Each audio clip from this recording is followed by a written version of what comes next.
Hundreds of people have gathered at prayer vigils and in church to mourn the killing of 3 black people in Florida at the hands of a white man. As President Joe Biden said, there was no place for white supremacy in the United States. About 200 people attended a vigil on Sunday evening near the Dollar General store in Jacksonville, where officials said 21-year-old Ryan Palmiter opened fire the day before using guns he had bought legally.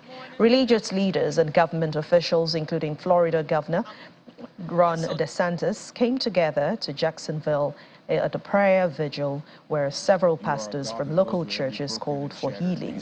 The Department of Justice is investigating the shooting as an act of racially motivated violent extremism. We pray for this moment. Today is about showing up for these residents that did not deserve what happened. They didn't deserve this. We cannot have someone come from another county and shoot up this community. It ain't no black on black crime. It's a hate crime. You know, you had a major league scumbag come from Clay County up here, and what he did is totally unacceptable in the state of Florida.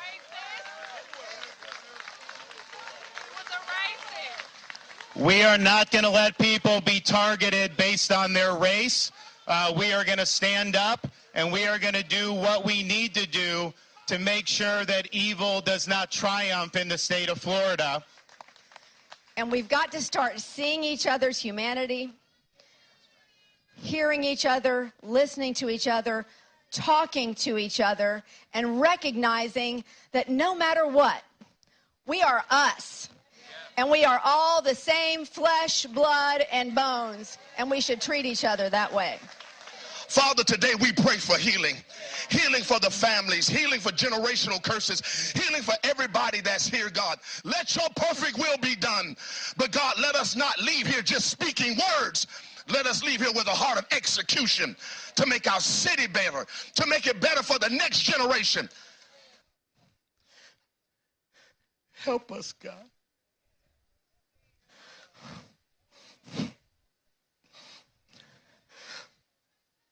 For those of us who pastor in these communities that are considered less than, help us, God. For those who serve these communities, help us, God. Help us to help hurting people. We shall overcome. We shall overcome.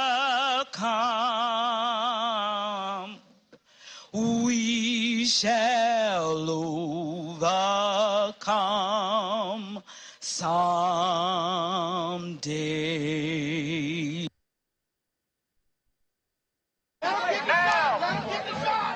In the midst of racially motivated shootings in the United States, many Americans are now gathering to commemorate the 60th anniversary of Dr. King's famous "I Have a Dream" speech at the March on Washington.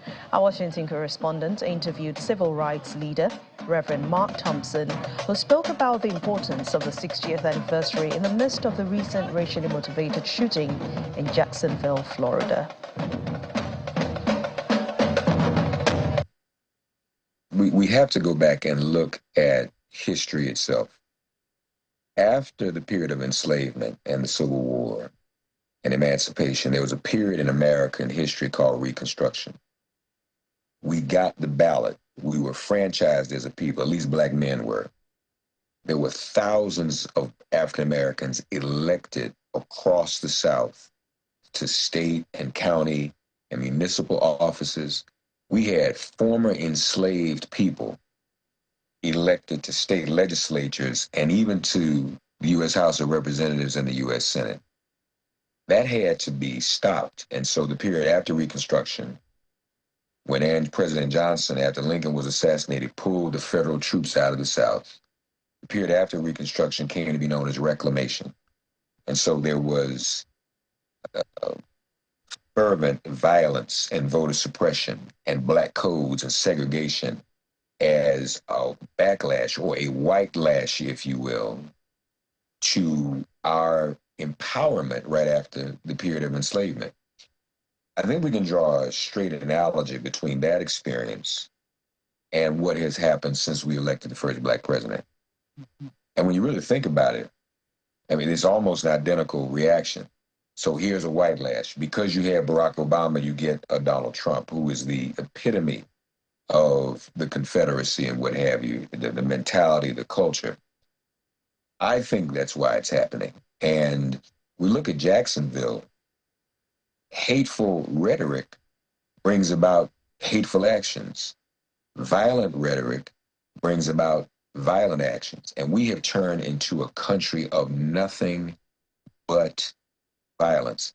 I think, Maria, if Dr. King were alive today, you know, he said he dreamed of the day, little black boys, little black girls, little white boys and white girls could walk together hand in hand. What would he say today? I have a dream one day the little black boys, little black girls, little white boys, little white girls can walk to school and through their neighborhoods and not get shot, and can attend school and not get shot inside the school. It's interesting, the nonviolence that he encouraged during the movement, we really have to try to figure out how to apply those principles to this rampant gun culture in America. Now, we have to start practicing nonviolence toward each other. And until we have leaders adhere to that, until we have more people speaking about that and more prophets speaking about that, we're going to continue to go backwards. And on the issue of police violence, police are governed locally. We've got to get back to local organizing. Remember, Dr. King, he didn't come out as a national organizer. He was in Montgomery. He was in Birmingham. He was in Selma. He was in other cities. If Dr. King were alive today, what would this generation say, Maria? Oh, Dr. King, form a national organization. Get your Instagram account. Get as many likes as you can, right? He wouldn't be encouraged to do it the way he did it. Mm-hmm. But, you know, there's an old spiritual, right in the corner where you are, someone far from home, from harbor, you may help across the bar. And so I think that's the way we have to start thinking again, renew that interest, renew that understanding of that tactic in history. But what are we up against? We're up against a Florida governor and other governors, even in Arkansas, who don't want Black history taught. So that means we have to go back to our old ways. We have to go back to teaching our freedom schools in the churches, in the basements of the churches, and at home, so our young people can know what this is about. And the last point I'll say, let me just come back to reparations for a minute. There are those who don't want sometimes to embrace the global African struggle. Mm-hmm. What we are dealing with in America is not much different from what our sisters and brothers are dealing with on the continent and throughout the diaspora. And reparations is a global struggle. We've got to get back to being in unity with our sisters and brothers around the world. Some people are now, knocking Pan-Africanism. That's absurd. And we know that's an op that's being run to divide our people. We can't allow that to happen. Well, let's hear more from Maria, our Washington correspondent. Thank you, Maria, for joining us on The World Today. How are people actually reacting in Jacksonville? How are they doing this time? I mean, it's a very, very sad moment for everyone, I'm sure. You're correct. This is a sad moment for many Americans. This is not a one community issue. This is an entire American community issue and really a global issue.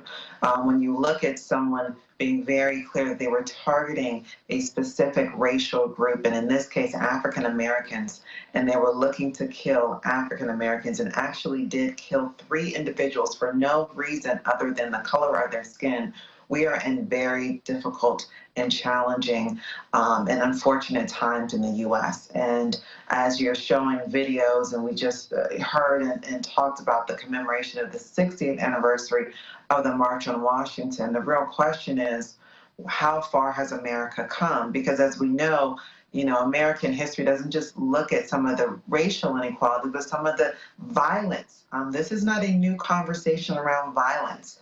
and acts of violence. In this case, the act of violence was spared by racial hatred. Now talk to us about yesterday's vigil held in honor of the victims that were racially attacked. The vigil was one that was a moment of solidarity. I think that the vigils are really there to bring some sort of a comfort, banding together, support for one another, because those families who are experiencing this are definitely deeply saddened and hurt because they've lost a loved one.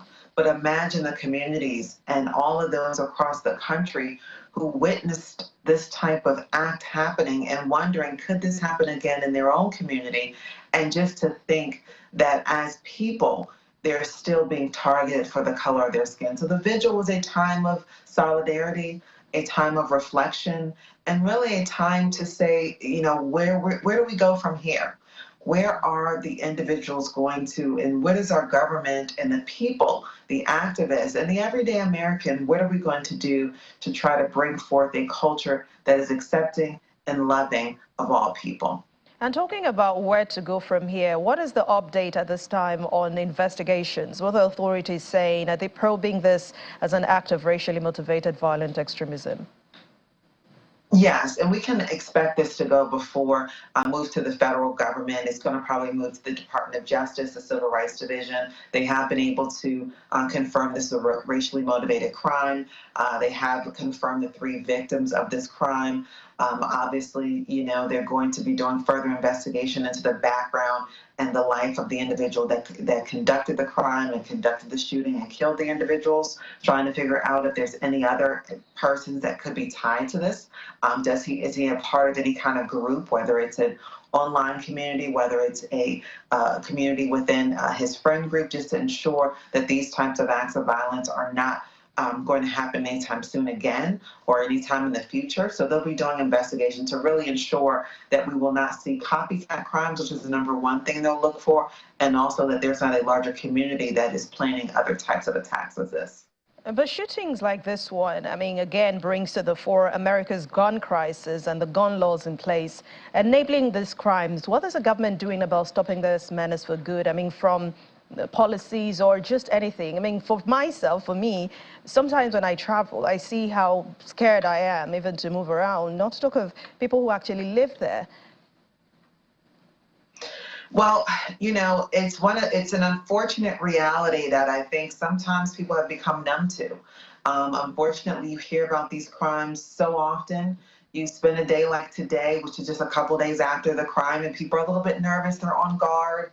But then you go back to business as usual, and unfortunately it's something that you live with. And so when you live in that type of environment where you're constantly, you know, not knowing what will happen next, you either become numb or you become very reclusive and are very concerned about going outside. And so I think that that's why it's imperative that something is done further. And I think that the government, with our law officials, also the executive branch of government, the president, but more importantly, the community, really finding a way to come together, to find a way to accept, to love, and to move away from what we're seeing with hatred. And obviously, that's where gun violence comes from, whether it's racially motivated, but anytime you can bring a gun out on an individual, there is some sort of hate or negative activity or thoughts that are going through your mind. All right. Thank you very much, Maria, our Washington, D.C. correspondent, for your time and your contribution on The World Today. And please stay safe. Thank you.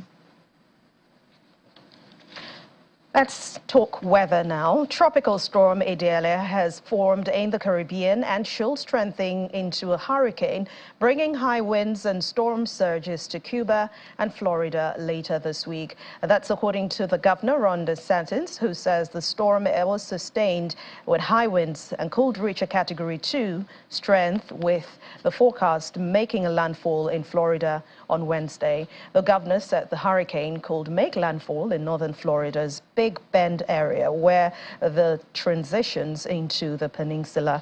The U.S. National Hurricane Center said on Sunday that the storm is currently near Yucatan Channel, about 80 miles east-northeast of Cozumel, and that's in Mexico.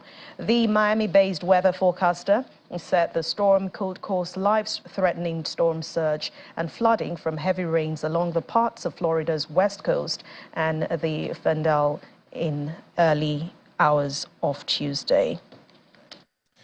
Now, with respect to Tropical Storm Idalia, it is currently 80 miles off the coast of Cozumel with 35-mile-per-hour winds. It will become a hurricane by late Tuesday afternoon. Landfall is currently expected along the Big Bend region on Wednesday, and it could arrive at the state of Florida as strong as a Category 2 hurricane. The storms, of course, as we know, these things can wobble. So Floridians along our Gulf Coast should be vigilant, even if you're currently outside the cone, and indeed you could see impacts if you are in a place that's outside the cone. At least 13 people have died by mudslides triggered by heavy rains in Kyrgyzstan. The Central Asian nation's government made this known, warning that many of its mountainous areas remain very dangerous. Footage posted by the country's Emergency Situations Committee from sites in the town of Baghdad and Redhead district, both just outside the capital, showed cars on flooded mountain roads badly damaged by mudslides and large rocks. Welcome back. Flights using UK airspace were delayed or cancelled for several hours due to what Britain's National Air Traffic Service said was a technical issue that it had now identified and remedied. Airlines have been reporting long delays to flights due to its nationwide issue, which is responsible for the safe passage of aircraft into, out of, and through the country's airspace. The disruption is coming on one of the busiest travel days of the year, with many people returning from summer holidays. Japan has complained to China after local businesses and institutions were inundated with abusive phone calls over the Fukushima plant's discharge. Authorities say the calls from Chinese numbers began after the release of that water, and they were made to government departments, schools, and even an aquarium. The calls come from numbers with Chinese dialing codes. One restaurant chain in Fukushima reported more than 1,000 calls since last Thursday. Beijing has led criticism for last week's release of treated wastewater, with Tokyo also warning its citizens against visiting China to take precautions and avoid speaking Japanese loudly. The callers are set to speak in Chinese, Japanese, and English, and sometimes they use abusive language, speaking about their opposition to Japan's decision to release the treated nuclear water. Meanwhile, the Prime Minister, James Amarape of Papua Guinea, will be opening an embassy in Jerusalem during a visit. According to a spokesperson for his office, the country is set to open the embassy next week. Papua New Guinea established diplomatic ties with Israel back in 1978 and currently maintains a consulate near Tel Aviv, while Israel handles its relations with PNG through its embassy in Australia. Israel's Ministry of Foreign Affairs said in February this year that the Papua New Guinea would open its first embassy in the country sometime in 2023. But citing unnamed sources, Israel's local media reports the inauguration of the embassy will take place on September the 5th this year. Most countries with an official diplomatic presence in Israel maintain embassies in Tel Aviv, even as Jerusalem remains at the heart of the decade-long Middle East conflicts. Senior Libyan government sources say that Najla al-Margoush has been dismissed from her position as foreign minister. Ms. al-Margoush is said to have been dismissed after an early announcement of an investigation into a reported meeting between herself and the Israeli foreign minister last week in Rome. Al-Margoush has been subject of much speculation since Sunday's announcement, which set off large protests across Libya, including rumors that she had left the country. Libya's Internal Security Service responded that by denying reports that it had allowed or facilitated her departure, announcing that she was on the list of people barred from traveling. The political row broke out on Sunday after Israel's foreign minister said that the two countries' top diplomats met the previous week in a meeting hosted by Italian Foreign Minister Antonio Tajani. France's ambassador has remained in Niger despite being given a 48-hour deadline to leave the country last Friday. French President Emmanuel Macron confirmed this in a defiant speech. But Ambassador Sylvain Etter was ordered to go amid rapidly deteriorating bilateral ties. But hours after the coup leader's deadline had passed, the president said he applauds him for staying put. The junta overthrew Niger's elected president just last month. In a major foreign policy speech to ambassadors gathered in Paris, as well as others listening remotely, Mr. Macron said France and its diplomats have faced particularly difficult situations in some countries in recent months, from Sudan to Niger, but in spite of this, many have stayed put. Ambassador Etter had refused to meet Niger's new leaders after that coup. But the junta said on Friday that it had announced the French ambassador had 48 hours to leave the country. And while efforts on ECOWAS to resolve the political situation in Niger Republic following the coup on July the 26th, the economic sanctions are also taking their toll on business concerns at the border points with Niger. The spokesperson to President Bola Tinubu at Idalia says the sanctions are not targeted at Nigerians, but at the military junta. He was speaking on our breakfast program, Sunrise Daily. Conversations are ongoing to ensure that the activities that would be hurting, ordinary citizens of Niger Republic are minimized to the greatest extent possible with respect to the application of sanctions. We've been very clear in our position, not just as ECOWAS, but as a nation, that we are not in conflict in any way with the great people and citizenry of Niger Republic. This is a conflict with a narrow group of a handful of individuals who essentially have forcefully taken power and taken a democratically elected president of a country hostage with his family to secure power for themselves. You mentioned that there's been negative impact on economies in West Africa outside of Niger Republic. It's worth noting that even the Benin Republic that you mentioned, their president is very much on board with our sanctions. They're very much on board. These sanctions are being applied on the basis of an ECOWAS consensus. All of these sanctions are being agreed upon by all ECOWAS member states that have signed on to that consensus. So everybody is on board with that in terms of the West African sub-region. But our focus is making sure that we continue to build consensus behind our position so that we are operating from a position of strength rather than a position of weakness with respect to the defense of freedom on our continent.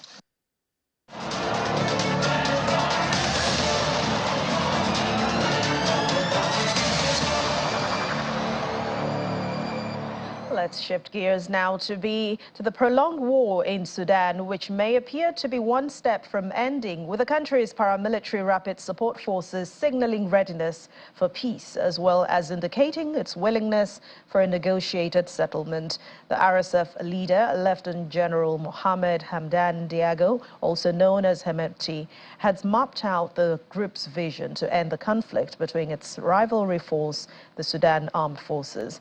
The Rapid Support Forces issued a long statement on social media platform X, tagged Sudan Reborn, a vision for a new state. It outlines 7 general principles for a comprehensive settlement to end the war and to build a new Sudan. The statement also partly reads, any settlement to end the war must set the country on a path to a full civilian rule based on democratic norms. Solution must address the root causes of Sudan's wars through a broad and a conclusive dialogue involving all civil stakeholders and must be directed towards achieving a lasting ceasefire. A new national and professional army must be created in Sudan.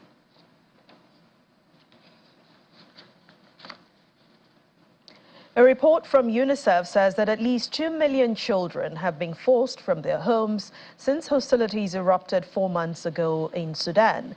The spokesperson, Florencia Nino Martinez, told reporters in New York that this represents an average of more than 700 children newly displaced every hour. Since the beginning of this crisis, UNICEF has been providing health, nutrition, water, sanitation, hygiene, education and protection services to over 4 million children, mothers and families across Sudan, and the agency continues to call on all parties involved in the conflict to prioritize the safety and the well-being of the children. In areas with high internal, the UN Children's Fund reports on the impact of the conflict. It says that at least 2 million children have been forced from their homes since the hostilities erupted 4 months ago, an average of more than 700 children newly displaced every hour. That's a terrifying number. And according to UNICEF sources, all states in Sudan are reporting severe shortage and stock out of medicines and supplies, including life-saving items. In areas with high internal displacement and where health systems are stretched, such as the Blue and White Nile states, disease outbreaks, including measles, are resurfacing with reported associated deaths. In addition, it is estimated that 20.3 million people in Sudan will be food insecure between July and September this year. At least half of them are children. Since the beginning of the crisis, UNICEF has been providing health, nutrition, water and sanitation, hygiene, education and protection services to over 4 million children, mothers and families across Sudan. And the agency continues to call on all parties involved in the conflict to prioritize the safety and well-being of children. In the meantime, the United Nations Aid Chief Martin Griffiths is warning that the prolonged conflict in Sudan could tip the entire region into humanitarian catastrophe, adding that war and hunger could consume the country. This report was echoed by the spokesman for the UN Office for the Coordination of Humanitarian Affairs, Jen, also indicating that hundreds of thousands of malnourished children could die if they do not receive treatment. Unable to deliver. We've just issued a statement on Sudan from Emergency Relief Coordinator Martin Griffiths. It contains a stark warning from the UN's humanitarian chief that war and hunger could consume Sudan if those fighting in this conflict do not put the people of Sudan above their pursuit of power and resources. From the capital, Khartoum and Darfur, the war has gone viral and is now spreading to Kordofan. In South Kordofan's capital, Kadugli, food stocks have been fully depleted and clashes and road blockages prevent aid workers from reaching the hungry. Measles, malaria, whooping cough, dengue fever and acute watery diarrhea is being reported across the country. The healthcare sector has been decimated with most hospitals out of service. The fighting has internally displaced more than 3.6 million people, while nearly 1 million have fled across the borders. A protracted conflict in Sudan could tip the entire region into a humanitarian catastrophe. In West Kordofan's capital, El Fula, humanitarian offices have been ransacked and supplies looted. We're also extremely worried about the safety of civilians in Al Jazeera state as the conflict moves closer to that area, which is the breadbasket of Sudan. The longer this fighting continues, the more devastating its impact is going to be. Hundreds of thousands of children are already severely malnourished and at imminent risk of death if left untreated. Millions more will have their education replaced by the devastating traumas of war, becoming a lost generation. You can see that the critical health services are very difficult for these things.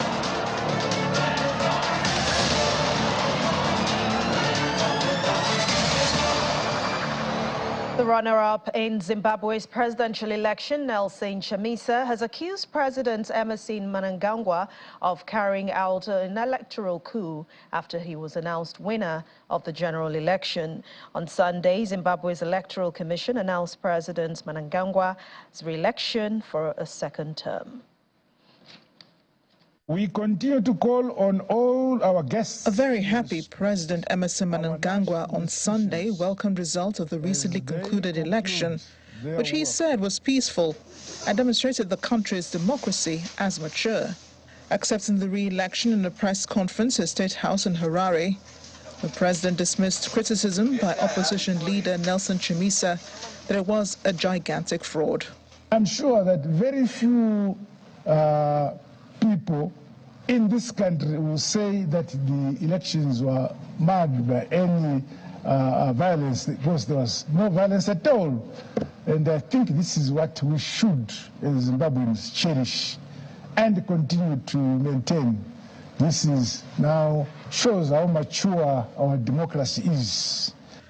The Election Commission announced late on Saturday night that the 80-year-old president had won the election with 52.6% of the vote, while the opposition Citizens Coalition for Change leader Nelson Chamisa got 44%.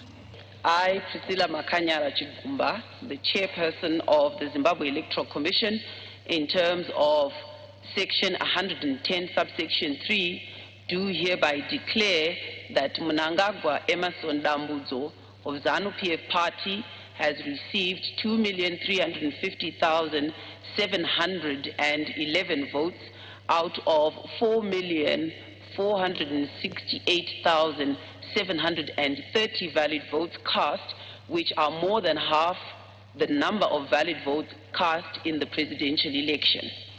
Chamisa has rejected the re-election of President Mnangagwa. It is clear that we are rejecting the election as a sham, the result. The process itself, we disregard it, and it's in line with what the SADC observers have said. We reject this sham result and flawed process based on the disputed figures. Two observer groups said police raided their data centers and arrested staff and volunteers so they could not independently verify the results. Observers from regional body, SADC, and from the African Union also criticized the election process. Meanwhile, critics continue to be arrested and taken to court for insulting the president, an offense punishable by 1 year in jail or a fine or both. Mnangagwa's re-election means the ZANU-PF has ruled Zimbabwe for 43 years, since the country gained independence from Britain in 1980.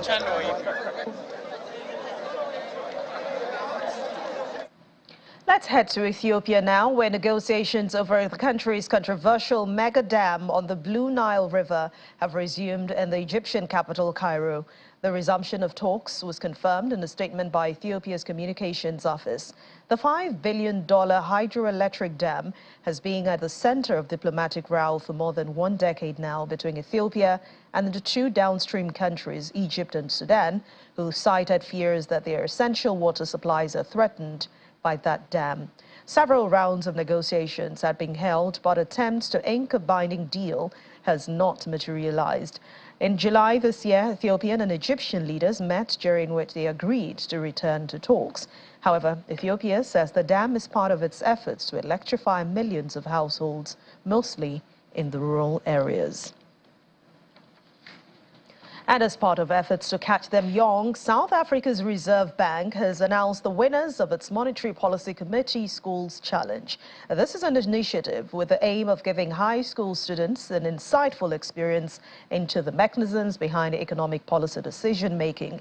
The task was to emulate the real-world task of drafting SARB MPC statements and immersing themselves in a rich tapestry of resources, from traditional media to digital platforms, deepening their understanding of monetary policy. The South African Reserve Bank Governor, Leseja Nganyago, and the Minister of Basic Education, Mrs. Angie Moshega, were present to celebrate the MPC Schools Challenge winners in Johannesburg. A South Africa correspondent, Innocent Semosa, reports. Decision be on interest rates. Launched as a pilot program in 2012 in partnership with the Gauteng Department of Education, the Monetary Policy Committee MPC School Challenge was initially limited to public schools. Minister of Basic Education, Ms. Angie Moshega, says the challenge now includes independent and private schools. The challenge did broaden its horizon by inviting independent and private schools to participate. And the Monetary Policy Committee schools now at its national scope, offers grade 12 economic learners a unique and transformative journey into the core of the South African Reserve Bank. The competition brings into focus a critical aspect of the economy, the Monetary Policy Committee's role in determining the purchase repo rate. According to the Reserve Bank Governor, Lesetja Kganyago, the initiative is designed to enhance the economic literacy of young South Africans. This challenge has deepened your understanding of monetary policy, and that this will inspire you to pursue careers in fields of economics and central banking. And hopefully, there are some future governors amongst your ranks. Winners described their overall experience of participating in the MPC School Challenge and valuable lessons or takeaways. Overall, it was truly the most incredible experience ever. We learned such an extent to how much teamwork is necessary in economics, and also like how to do research and how to apply the research that we used in a professional context with a panel of judges. And overall, we feel spoiled. It has to be the pressure, you know. I feel like it was a good thing to experience this environment right now. It builds you up emotionally, physically, in all aspects. It builds you up, you know, team building, in all aspects. It just has to be the experience of being in this position. So, one simple word is unbelievable. I think coming this far out of at least 180 schools, 400 written essays, it is really a great achievement. And my team is also very great. I think you can see that we are great achievers and we've worked really hard at this. So I'd basically just say incredible experience. Proud parents and teachers had this to say. I really am so proud of these schools, because the day that they started this process, they said, watch out. And they really have put in some hard work. So some of our strategies is to research, to read a lot, to make sure we watched all the other NPCs so that we knew what was the environment like and we prepared accordingly. I was really proud. He was lifting the surname up. That's one thing in our family. Lifting the surname, being, you know, he's just keeping the legacy going. Some students say they have gained experience and a deeper understanding of the complex concepts of the economy. From Johannesburg, South Africa, Innocent Samos, Channels Television News.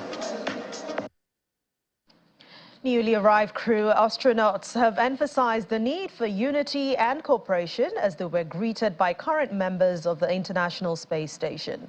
The 4 new crew members, who hail from 4 different countries, are now set to conduct scientific experiments. NASA says such a physiological aspect of view that you see here, 11 people now of astronaut sleep and the collection of microbial samples from the ISS interior. The new crew, NASA astronaut Jasmine Mokweli, ESA European Space Agency, astronaut Andreas Mongessen from JAXA Space Agency, that's the Japan Aerospace Exploration Agency, astronauts Natoshi Furukawa and the Roscosmos. Thank you so much once again to the NASA team, the SpaceX team. Borisov joined the ISS's present cohort of 7 astronauts altogether.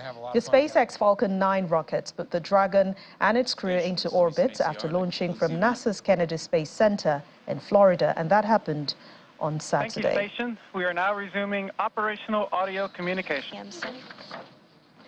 Redheads from all over the world flock to the Dutch city for the 16th annual Redhead Days Festival this weekend. Well, it's the world's largest festival for redheads, with the main attraction being the huge group photo. It also features music, social events and other activities, all celebrating the beauty of urban hair.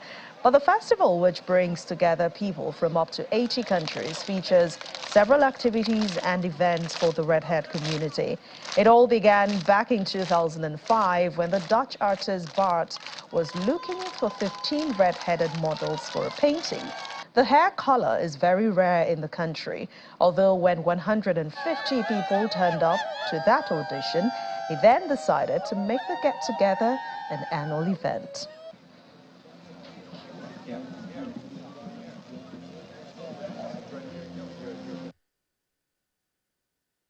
My name's Liam Hanar. come from Scotland, and this is my 7th Redhead Day, and I love it. The place here is absolutely fantastic. You'll never meet some kinder people, people that you'll be friends with for life. Every time I come here, I feel a bit better about myself. You see, you know that a lot of gingers do get bullied for having red hair, and it's a shame. It's a real shame, and I get it a lot in Scotland, which you would not believe. Weirdly enough, Scottish people like to treat each other a wee bit harder. They're walking around this festival, seeing all these faces, my brothers, my sisters. It's just incredible, because I don't feel alone anymore. I feel together, I feel a part of something that I felt like I was missing my whole life. And being here, I'm completed. I'm a little bit of a completed puzzle right now, you know? I just wanted to be around a lot of redheads. My family, it's like not that many redheads. My parents, they don't have redhead. My sister doesn't have redhead, it's only me. So it was like, I'm gonna go there. I wanna experience it. The big motivation was just to see more people like us and have a sense of community as a redhead, because it can feel isolating when you don't see a lot of people like you. And here, it's just so exciting to see everyone with red hair, no matter the shade of color, come together and celebrate what has made us unique in our own homes and countries. A very beautiful way to end the program, belonging to one community. Well, good luck to them. And that's it on The World Today. Thank you so much for watching. I'm Anne Nwawadu. Enjoy the rest of the week.